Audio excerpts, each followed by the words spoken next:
All right, good morning, everybody, and welcome to On the Spot 947, where we sit down, we have a little tete a tete with some of the biggest names and talented ones, and equally those who are on their artistic journey in the hopes of influencing and changing the world. Now, when you look back at things that are happening and the things that have happened a year ago, the world indeed has changed, and we have to change along with it. But there are things that stay the same, and that is what you hold true to your heart, what drives you, and what keeps you going. Now, our second guest for this month on the show is a licensed architect, and he has been one since 2006. Now, like some artists out there, he had to make, I guess, the compromise and devote much of his life to that particular craft. But in 2010, he released his debut album called Denin Songs for Lana, distributed under Synergy Music and Star Records, and he has not looked back ever since. Now, aside from being an architect, he's also referred to as the Parody King. Now, this I would like to know more in the course of today's show, and I'm sure all of you want to know why and who is this person. And without further ado, let's welcome in Mr. Denin Sy to the show. Hello, Hi, Mr. Denin Sy. hi guys. Good day to all and maayong buntag and annyeonghaseyo. Yun, I'm greeting all. Kinover mo na yata lahat. Mayong umaga to you as well, Mr. C. Welcome to On the Spot 947. Glad to have you here. You know, for a moment there, it all sounded so formal. Mr. C, parang mag-apply ba ako? Mr. C, may bakante ba yung opening sa kumpanya nyo? Pwede mag-apply? Or would you rather just simply be called Denin? Pag sa pag sa phone baka isipin Ryan Kayab-yab pa no. Pwede. True that. Speaking of which, I have this knee-jerk reaction of misspelling or calling your name because it's so close to the word, Dennis, because there are not a lot of Denins out there, I believe, or sa alam ko. How did you come to be named Denin? Yung I have a Chinese name Ledin, but yun, I think medyo ano siya, ginawa ng parents ko unique para siguro pag nag-apply ng NBI easier, di ba? Kasi pag Okay.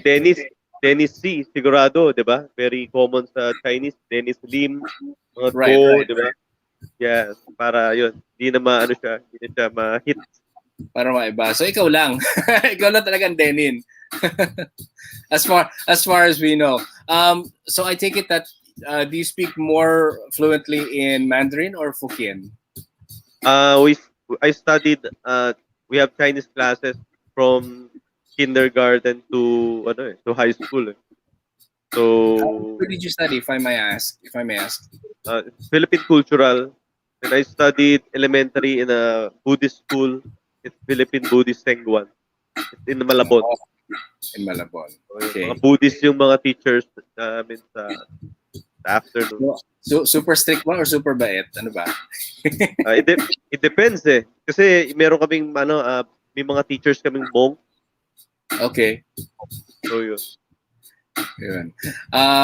We have our mothers to thank for the names that we get, whether they get to be misspelled or not. At one time, did you ever think of changing your name into something more familiar for a lot of people? As I said, it's close to the word Dennis, or kundi Dilbert, or Donald, or some other name that starts with a D. For me, it's okay kasi it's their right eh. And hello pala dun sa pinangalan ng HTML. Hello. Diba?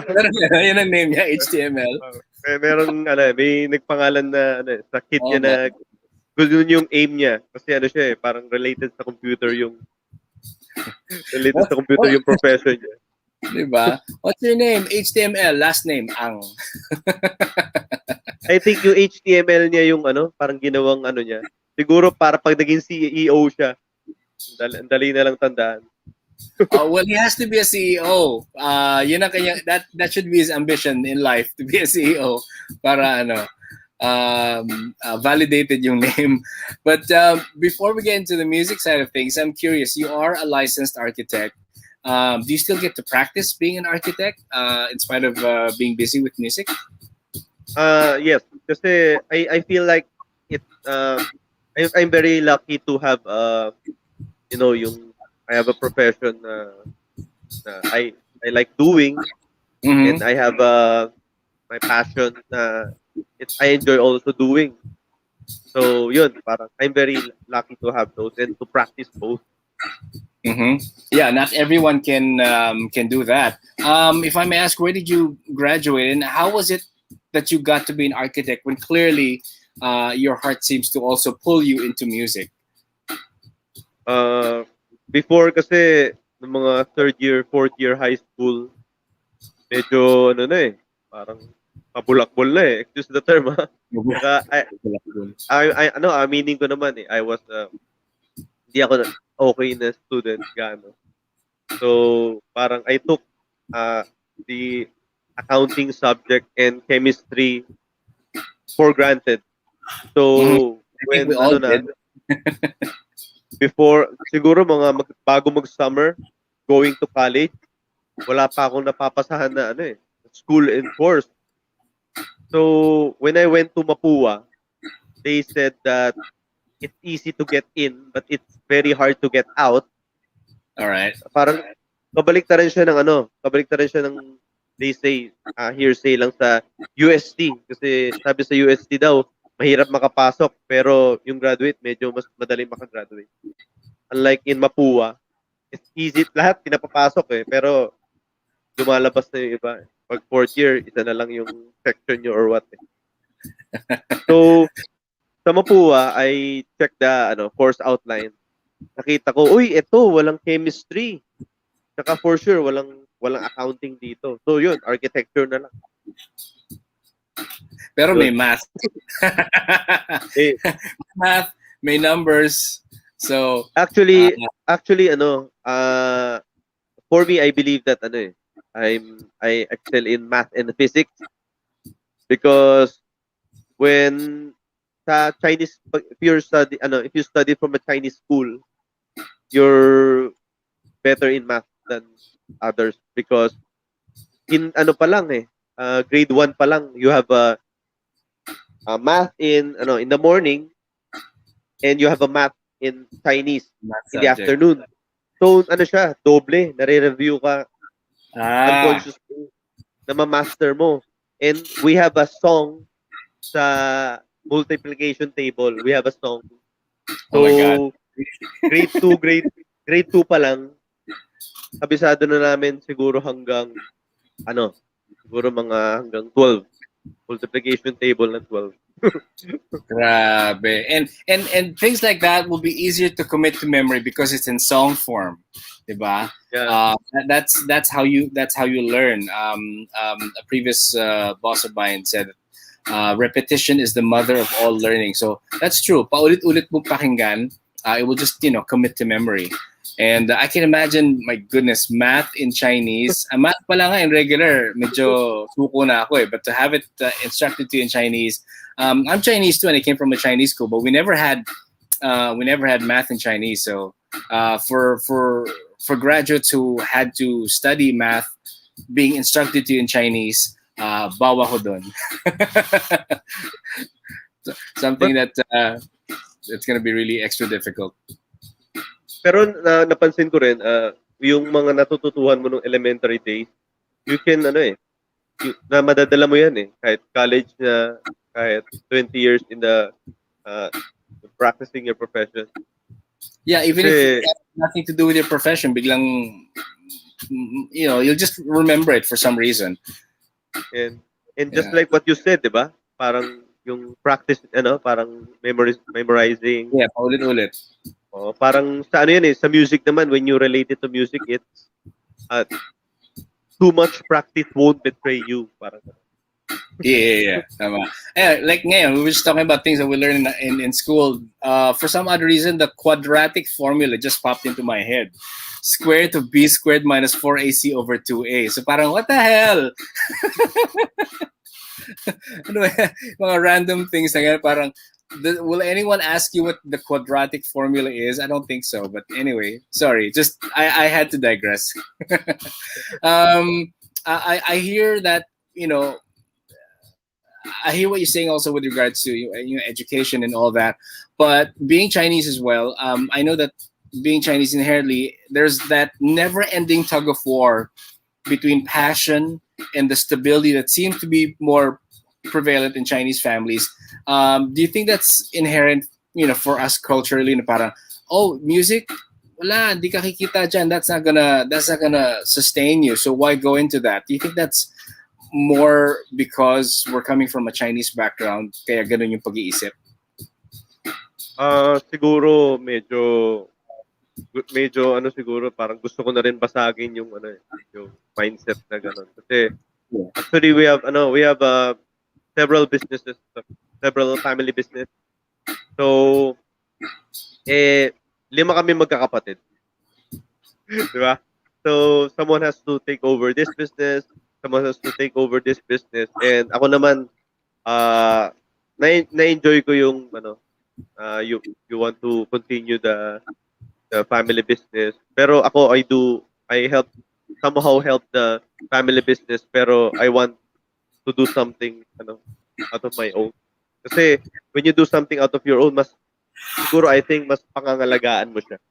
Kasi you True. started it from nothing. It's Parang more fulfilling. I agree. But growing up also in a conservative Chinese family, that's the impression that I've always gotten. That parang we're Chinese. We don't go into music. We don't use the arts to sustain you. I suppose may pushback ka rin naramdaman when you were growing up and you told your parents na parang, Ma, I want to go into music. I think kaya ko to. What was the reaction that you got? at first ayaw nila kasi siguro alam nila na 'di ba? Marami ring sa music, maraming politics and all, parang gano'n. Mahirap Mm-hmm. mahirap diyan. And yun nga, yung tingin ko hindi ka gaano kikita or 'di ba? Parang napakaliit ng possibility. Pero I just want to siguro, unconsciously I want to prove mga people na yun nga, marami akong mga friends and colleagues na high school, they were musicians, but parang when they started working na, parang they all quit. Ako Mm-hmm. siguro I enjoy it eh. And I believe when you're doing something you enjoy, kahit ano sabihin ng ibang tao, I think it will make you younger, parang ganun. Kung hindi mo ginagawa yung passion mo, kung hindi mo ginagawa yung gusto mong trabaho, mas mabilis kang tatanda. Yun yung ko. True. Yeah. And if there's anything that we've learned in this pandemic is that, life is short. So why are you going to waste time in doing something na hindi mo gusto and just go ahead and do something that you like? Diba? Yeah. My good friend, Miss Evangeline Pascual, Miss World. Hello, Evangeline. And my favorite quote of hers is, "Suffering is optional," and that is so true in all levels, not just in work, but generally in life. Suffering is optional, di ba? Pahirap mo ba talaga sarili mo? Hindi. Kung gusto mo sumaya, di sumaya ka. But again, I'm digressing. But let's take you back to graduation. So, kunyari, you're done after graduating. You've gotten your diploma. Could you have gotten into music, let's say, earlier on, as compared to having to do architecture first before going back to music? I mean, nagawa mo ba? Do you think it would have been possible before that? Kung pagsasabayin mo lang naman now, mas maaga mo na kayang pinagsabay even before. Do you think that's possible then, looking back? I know that after ko mag-graduate and nung nagustuhan ko pa lang yung music, alam ko na mahihirapan ako to earn money from to making music. Kasi as a musician, I'm not very proficient sa mga musical instruments. But I really like writing experiences or doing songs, making songs for clients man or for myself. Mm-hmm. So, pero mahirap yun kasi ang dami ng sobrang sikat na songwriters, ang dami ng sikat na singer-songwriters dyan, di ba? And mag-i-start pa lang ako. So, alam ko na medyo tagilid ako doon. So, naisip ko, I'll just practice architecture na I think I can earn money. Mhm. Okay siyang bread and butter. Then, part of my earning, I will, ilalaan ko siya sa music Yeah. or producing songs, yun. So, So, kung mag-workout yung mga ginagawa kong song, swerte. Pero if not, at least I enjoy doing it. Parang walang right. talo. And may fall back ka naman because you do have, your architecture craft to fall back on. So after that, you're able to balance both of them, and you finally chose the music. How did you come up with the first album? Did you write all of the songs? Actually, I recorded 17 songs. Uh, I think 2 or 3 songs from that is from my friend Ray Francis Diaz. Then Wow, 17 songs. Oh my goodness. Okay. Dami nun ah. tapos Tatlo na kaya lang. lang Maging ang na-release ko lang doon 11 kasi that's still a before lot. ang daming quality control before. Unlike now, kahit mag-record ka lang sa bahay, you can put it on Spotify. But before, ang dami.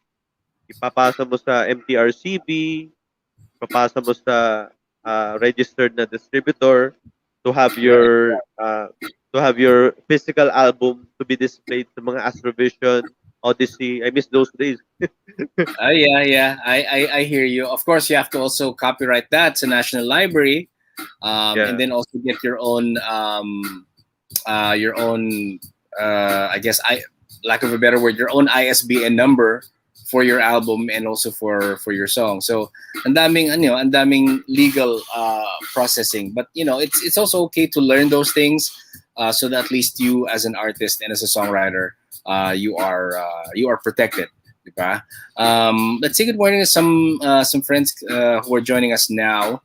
I believe this one person knows you, Yam Pagunsan. Yes, yeah. Hello, Yang Pagunsan. Hello sa inyo Yeah. ng mga Lemon, mga tao sa Lemon Show yan. Mga host. All right. So, in short, your peeps. Also out to Michael, Kevin, Dadula, Yes. Dwight, Kim, Aki Nakahata, Seth Mendoza, Obet Rivera, and Princess Sani Gianan. Yes. Hi. Sir MK, Ma'am Sani, Sir Obet, and Aki, Seth, yan. Si Seth, lagi ang, kinokomenta ng boosted sa mga, dyan, sa mga posts and all. Kasi he hosts a show called The Lemon Show. Tapos yun, they're inviting Ah, indie artists. okay. Online podcast din. Yeah. Okay. Ayun, Michael Dudula says, Uy, si Idol. And Kiel Marcelo, hello to you. Ryan Baron, good morning. And also, ayan, Yo Denin, sabi ni Princess Sani. Ryan Baron is my bass player. Hello. All He's right. the son of Nene Baron. Yes. Tita Nene. All right. For the song that you did pala, did you arrange all of your songs? Because I see in your videos that you play the guitar, electric guitar. For someone like me who does not play an instrument, and this is a question I've asked someone before, is it easier to play the electric guitar because marunong ka mag-acoustic, or can you learn the electric first and then switch to acoustic? Dapat, for me, dapat acoustic muna. Acoustic muna, okay. Kasi you hear the string, tension, maririnig mo. And you can, mas maano yung magiging hard yung mga fingertip. Then when you know the basic of the acoustic, pwede ka mag-electric if you feel that the song is needs some overdrive or dirt to it. Mm-hmm. Pero first things first sana, pag we want to compose, Basics mas ka rin. maganda yung very clean, raw. Kasi nung I write a song, then I record it na boses lang and acoustic guitar. Mm-hmm. Pag nagandahan ako sa kanya, tutuloy ko na siya. Okay. But when I sing that song, record it with an acoustic guitar, then pag naiisipan ko pa, ay, kailangan ko lagyan ng ganito. Ay, kailangan ko lagyan ng ganito. So that means the song is not working. Mm-hmm. Yeah. Well, So buti yun. na lang, at least acoustic guitar, you can bring it wherever you go and just, enclose yourself in the room and just, plug the guitar away and write. Eh, pag sa electric, ipa-plug mo pa sa ampli. Paano kung pupunta mo, walang kuryente, lagot ka. Di, wala kang magagamit. When you write, curious lang, which one comes first for you, music or lyrics? Minsan sabay. Minsan Okay. may lyrics pa siya, may melody pa siya. But mas ano sa akin, mas may impact sa akin ng melody. Mm. Kasi for me, when you hear the melody, minsan kahit walang words, na-explain na sa'yo yung feeling. Unlike, very powerful lyrics, pag binasa mo, for me, very powerful lyrics, pag binabasa ko minsan, parang walang impact.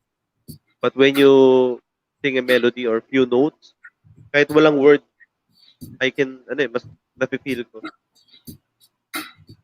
Good. I mean, to each his own process, that's for sure. Some people would concentrate more on lyrics, and some people would concentrate on melody. If you can do both, which is basically what constitutes a song, then yeah, then that'll be great. Oh, si Seth nangungulit. Sabi niya, question daw kay Master Denin Sy. Anong mas masarap, lemon or melon? Actually, it was may Inside joke kasi ako. May joke ako kasi sa kanila. Kasi they were inviting me to guest on the Lemon Show. Then I'm telling them na medyo marami pang di pa na-fix yung schedule. Di pa na-fix yung schedule ko. Pero after that, nag-guest ako sa isang show na hosted by 3 beautiful girls. So, yun, naging joke na. Parang, no offense parang we were joking around na yun nga, dapat raw ba, melons, bago melons, parang ganun. Okay, all right. So that's where it came from. Okay. We get the Pero picture. joke lang. Moving on to your stuff this time around. After decided you want to do architecture first and then go back to music. You also released 2 singles in 2019, namely "Ikaw na lang ang hinihintay" and "Magbabalik sa'yo," as well as "See You There." What can you tell about these 3 songs? Those 3 songs are supposed to be a music video series. Yung Okay. music video niya is may part 1, part 2, part 3, but yung part 3 nagkaroon kami ng hindi na namin na push. So natapos na siya, naging lang siya. Naging parang prequel na lang siya. Oh, okay. Then after that 3 singles, recorded some naman, parang panghugot song. Right. Kasi Feel You Here was supposed to be a wedding song.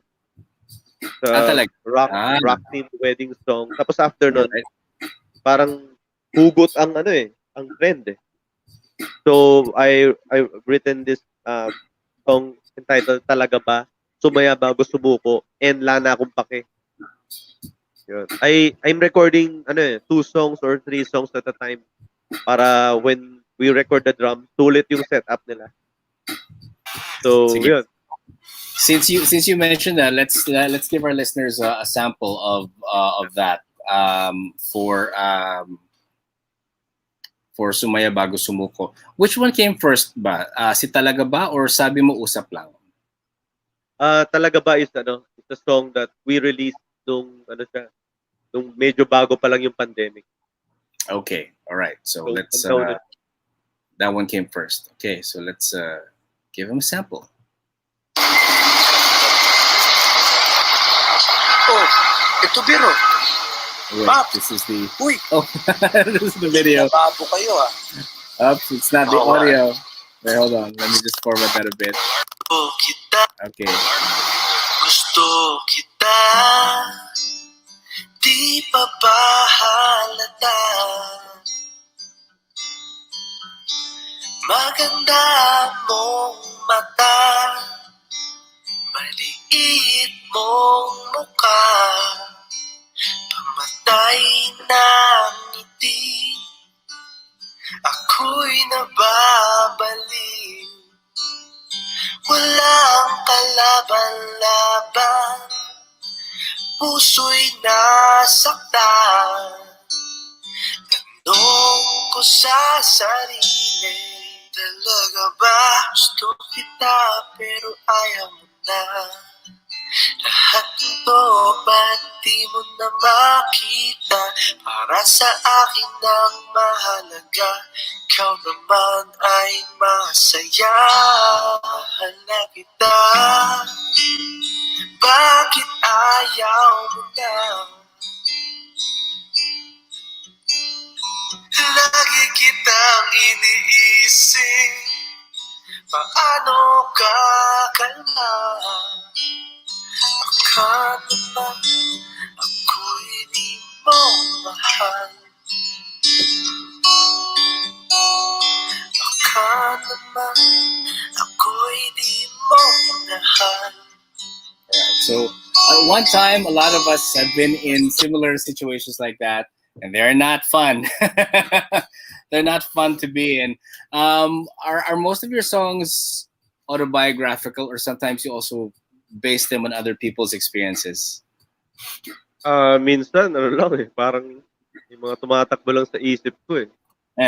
So, pero actually, yung madalas, yung mga ibang songs ko, ang atake ko is parang you're just talking to the person. Okay. Yeah, parang ganun. Meron akong song din na yung first stanza is I'm talking to the girl, and then first stanza, then yung second stanza I'm talking to the guy that he's in a relationship with. Okay. Then the third stanza is I'm talking to the people na ako yung kampihan. Parang ganun. Okay. That's a nice. Parang ganun. Yeah. That's a nice take on it. You don't necessarily, hear songs like that, but yeah, I'm digging that angle. You have, just for stats' sake, you currently have 3,000 plus subscribers and counting on your YouTube channel, and you have 26,000 plus followers on your Facebook page. What's the secret to increasing followers on these platforms? Siguro I'm very thankful kasi nung start yung pandemic, I tried making parodies para to entertain. That's my my goal is to entertain. Then, right. And I was just gonna get to that, but sige, since you're already opening it up, sige. Nag-start yung parody is yung alam mo yung mga misheard lyric. Yeah. When you say it na kala mo Japanese but captions are Tagalog pala. I tried it sa Voltes 5 ending. Which I enjoyed very much, being a fan of that particular anime.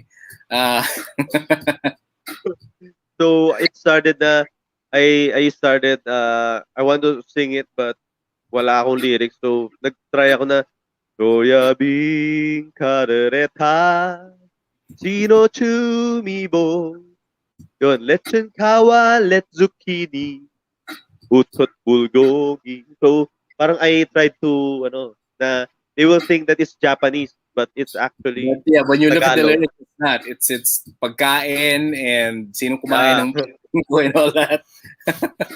Yes, tapos yun, yung Bioman. When we released Bioman, na trip lang talaga. Bioman and Shider parody. Yun, medyo dumami na yung followers ko. Yun.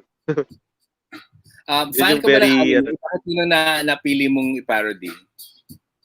Actually, very ako ng kasi before yung 'di ba yung batang 90s, right, meron kang parang scheduled yung time mo eh. Sunday you'll watch this at 11 a.m. to 12 noon, then Friday you watch 7 to 8 p.m. bago Are You Afraid of the Dark, may cartoons ka pinapanood eh. Diba? Bago after Magandang Gabi Bayan or before that, meron kang pinapanood. So, Yeah, meron pa. talagang Right. yung pag napanood mo siya or napakinggan mo siya ulit, parang it brings you back to those times na luma pa yung TV nyo, pinopokpok nyo pa yung yung babaw ng TV, finifix nyo pa yung antena. So, Right, right. may ano siya parang mas na-appreciate mo manood ng mga Dragon Meron Ball. pang knob dati yung pipihitin mo for the channel, di ba? Kung medyo Yes. may Tapos kung pag kalumaan pa yung channel mo.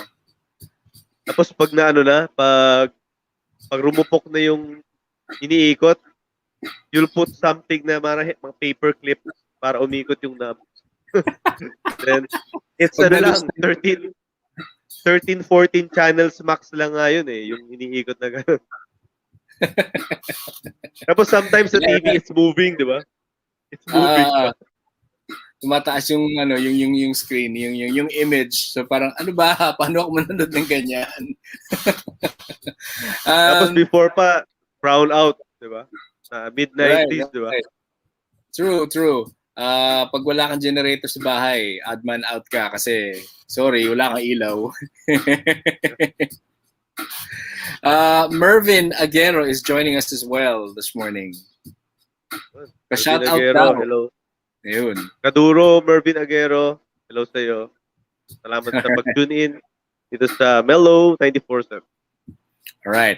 Of course, apart from parodies that started in the pandemic, you also did something that's a little more serious and a little more meaningful with this song that's called Tara Na Tahan Na. I know what the song is about and who is it for, but I would rather that it come from you, and I don't want to take that pleasure away from you from explaining what the song is all about. Kasi before, may nag-handle sa akin, sa amin. They were told, they told that dapat mag-release ng song para sa pandemic as a tribute to our frontliners. Yeah. But I feel like they did not listen to the song kasi parang reject agad eh. They told me that no, not for frontliners. And after that, tinulungan ako ng mga kaibigan ko to make a lyric video. Then I thought of a concept na I have friends na they do watercolor painting. And yung mga theme na ginagawa nila, it's about mga sacrifices ng mga frontliners like soldiers, like nurses, like doctors. Merong parang superhero pero yung damit nila, it's the delivery guy, it's the one who with mga nurses. Pero sila yung superhero, parang Superman, and Wonder Woman yung nurse, gano'n. So I thought na pwede siyang gawing lyric video, flashing those artworks. Yeah. Yes. So yun, na-pull off namin yung project, and my goal there is to para maraming ma-inspire and so yun, marami nag-message sa akin ng mga doctors, especially mga ER doctors. Yung iba naka-quarantine pa, nagme-message sa akin na nagustuhan nila yung project, na they say thank you, gano'n. So that also inspired me to make to continue my parody about pandemic. Like, I made a Dragon Ball opening parody and a Bioman closing song parody. Then tuloy-tuloy na. Ghost Fighter, Flame of Recca, Samurai X, yun, mga Mass Rider, Black Mass Man. Yung Mass Man yun, para sa frontliners kasi they're wearing masks. Sila yung tunay na Mass Man. True. Let's give our listeners a sample of this song that you wrote for the frontliners. It's called Tara Na Tahan Na.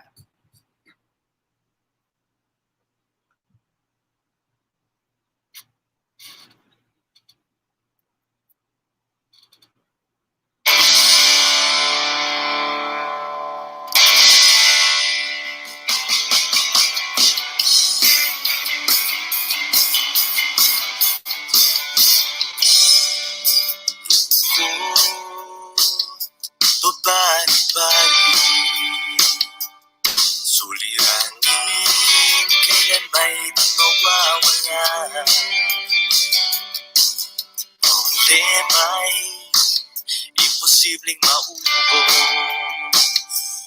Tibay mo'y tila sinusubukan. Kapag iban ay nilibasbig,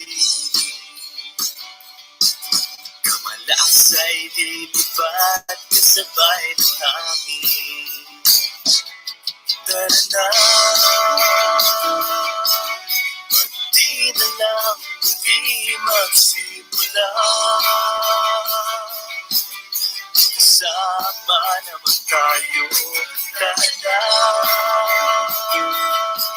Itigil na ang pagpatak ng luha.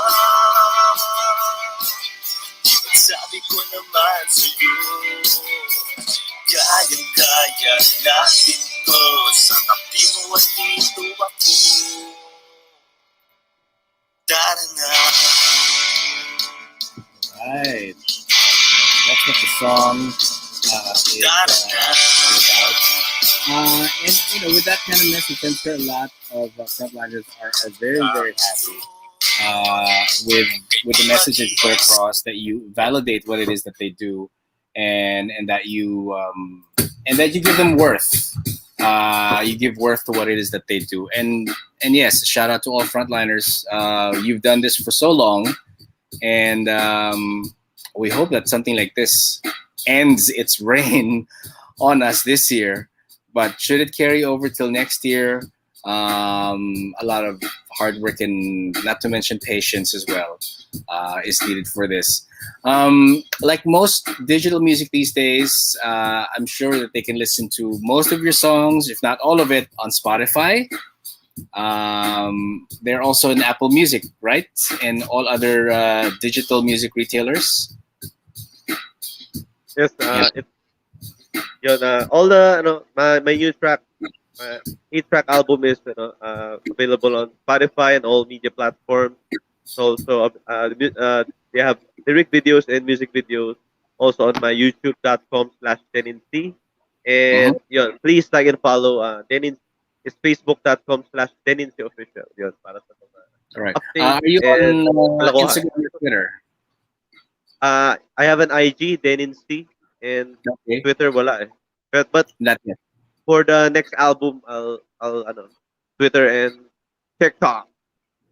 All right. Yes, yes. Awesome. Yeah, TikTok is a fun place to be. And I swear, minsan matutulog ka na and you'll just, I'll just check one video. No, you'll end up, checking more than one. And then by the time that you look at the clock, it's 2 a.m. na. Kailangan ako matulog. 1.5 hour has passed na pala.